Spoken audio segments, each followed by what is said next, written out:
Hello friends, welcome back to my channel. কেমন আছো তোমরা সবাই? আশা করি তোমরা সবাই খুব ভালো আছো, আমিও খুব ভালো আছি।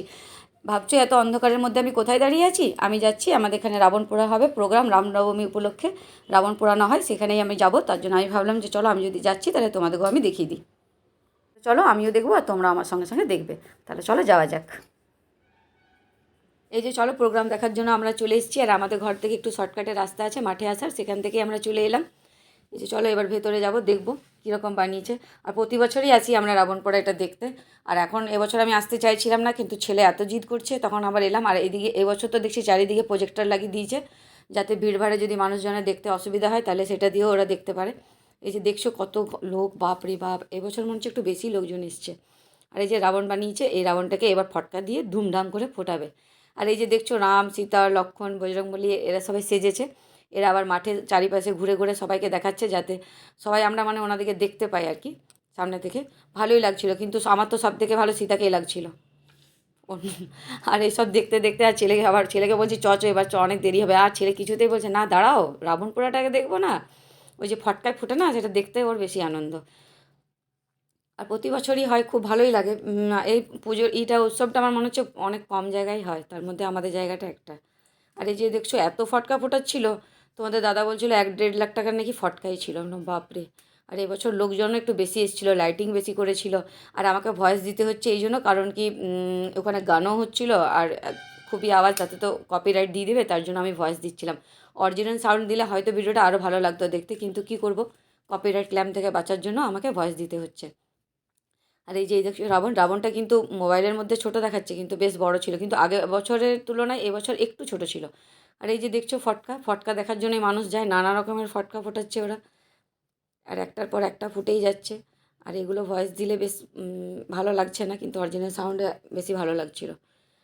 আর চলো আর কি দেখলাম। প্রথমে তো আমি যেতে চাইছিলাম না, তারপরে তোমাদের দাদা বললো কী করবে ঘরে একা, চলো ঘুরে আসবে। তারপর ছেলেও জিদ করতে লাগলো, না আমি চলে গেলাম। আর এই যে দেখছো ড্রোন ঘুরছে, একটু দেখা গেল ড্রোনটাকে।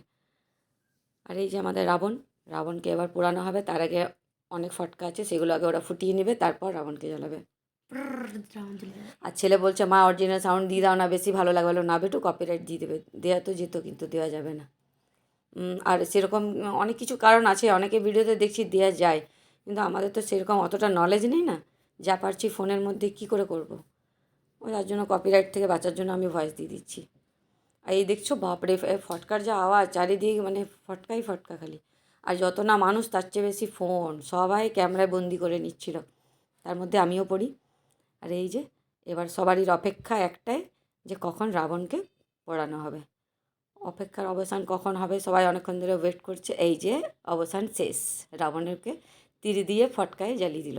এবার রাবণ যখন পড়ে, বাপরে কী আওয়াজ, ধুমধাম ধুম, বাপরে ফটকা ফুটছে দেখছো। এই যে রাবণও জ্বলে গেল, যার জন্য অপেক্ষায় এত লোক দাঁড়িয়েছিল 2-3 ঘন্টা ধরে। আমরা গেছিলাম তখন বাজছিল 8:30, আর যখন বাড়ি ফিরি তখন মনে হয় 11টা বেজে গেছে পুরোপুরি। আর মনটা টানছিল যে বাবা ঘরে একা আছে। আর এই দেখো ভিডিও করতে করতে একটা ড্রোন আমাদের সামনে চলে এসেছে, তখন ওকেও আমরা ক্যামেরা বন্দি করে নিয়েছি। আর ছেলে বলছে মা দেখো দেখো সামনে চলে এসছে, হলো হ্যাঁ। আর এই ওগুলো মাঠের থেকে আসার পর আবার ছৌ নাচ দেখতে গেছিলাম, এই যে ছৌ নাচও হচ্ছিলো। ছৌ নাচে আওয়াজ দিলে বেশি ভালো লাগতো। এই যে ছেলের কথাই শুনলে ছৌ নাচের আওয়াজ দিলে নাকি বেশি ভালো লাগতো। আমি বললাম না রে বেটু, আসলে গান হয় না, গান হয় আর মানুষজন যদি কথা বলে সেই সময় নাকি কপিরাইট চলে আসে। তো সেটা একটা কোনো সিস্টেম হবে, সেটা আমাদের কোনো জানা নেই। আস্তে আস্তে না হয় অভিজ্ঞতা বাড়তে বাড়তে জেনে যেতে পারি। তাহলে এখন নাহলে এরকমই দেখো, ওদের যা মিউজিক সেই মিউজিক বাজছে, এগুলো একটা স্টোরি থাকে, সেগুলো ফলো করেই এই জিনিসগুলো বোঝানো হয়। আমি তো একটু আধটু বুঝতে পারি, কোনো একটা কিছু দেখানোর জন্য এগুলো হয়। এই যে দেখছো শিব ঠাকুরও সেজেছে। এই যে ছৌ নাচ বলো, রাবণ পোড়া, এগুলো সব কিছু আমাদের ভারতীয় সংস্কৃতির একটা কিছু উদ্দেশ্যতেই করা হয়, যেটা আমাদের রামনবমী উপলক্ষে হচ্ছে। আর আমি বিকেলবেলায় ঘুম থেকে উঠে ভয়েসটা দিচ্ছিলাম, তখন গলাটাও আমার একটু বসা বসা লাগছে, ওই জন্য ভিডিওটা করেছি। কিন্তু ভাবলাম যে না, এটাকে না এডিট না করলে কখন ছাড়বো। আর তারপরে মাঠের ভেতরেও এক জায়গায় ছৌ নাচ হচ্ছিলো, এই যে সেখানেও আমার ছেলে একটু নিয়েছে। আমি বললাম ছেড়ে দে, কত নিবি? বলছে না মা দাঁড়া না, এটা হাঁস সাজিয়ে, হাঁস বানিয়েছে, মানে হ্যাঁ হাঁসই বানিয়েছে, হাঁস বানিয়েছে, এটা একটু দেখিয়ে দিই।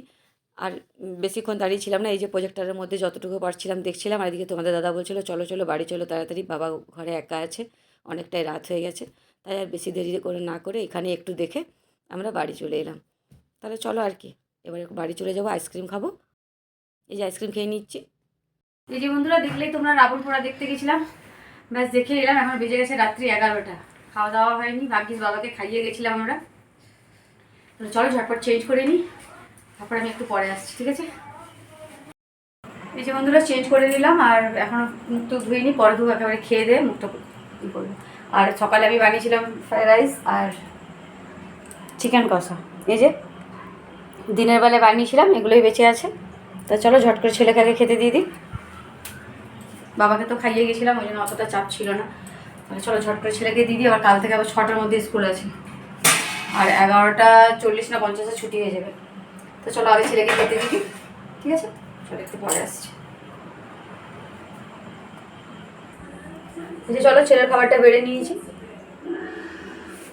চলো ছেলেটা নামিয়ে দিয়ে আসি। বেটা না খেয়ে খাচ্ছি। বস, এই 11টা বেজে গেল না, তাড়াতাড়ি কর। এই যে বন্ধুরা, খাওয়া দাওয়া হয়ে গেছে, আর রাত্রে আর বাসন ধুলাম না, কারণ খেতে খেতে উঠতে তখন 12টা বেজে গেছিলো। তাহলে চলো শুয়ে পড়তে হবে, কাল থেকে আবার ছেলের স্কুল 6টা 20-তে আছে, মানে স্কুল ঢুকে যেতে হবে। তাহলে চলো বন্ধুরা, আমি আমার ভিডিওটা এখানেই শেষ করছি। যদি তোমাদের আমার ভিডিওটা ভালো লেগে থাকে তাহলে লাইক, কমেন্ট অ্যান্ড সাবস্ক্রাইব করে দেবে।